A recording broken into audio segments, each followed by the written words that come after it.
Kaitukiya skotu ya kimine Mambara kana sila nutiraji argine Wana toko yana osusafu chapsine Isokorru chapsine dadaba na cheka Sharari te dufte na bonsi tabeka Karegu patame namle siega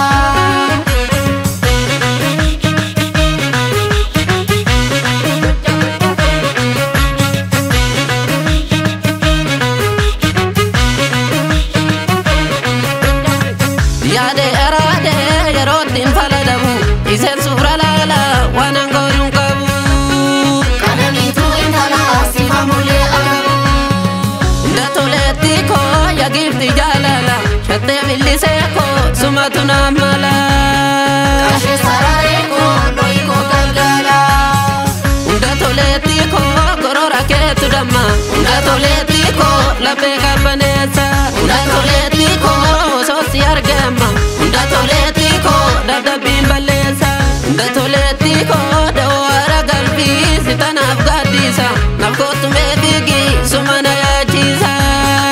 Dawara galbi sitana afgadisa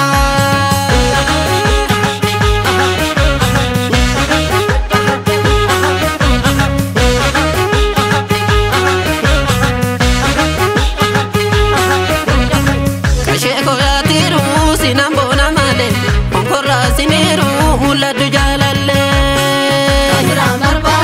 Kamera marbadu one kosimale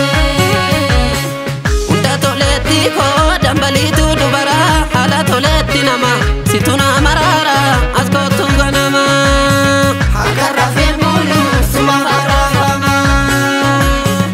Unda toleti ko ara galbi tate Unda toleti ko ana wayazita Unda toleti ko onego toltente Unda toleti ko diga korabsita Unda toleti ko jalalana sorta Unda tolkite amilena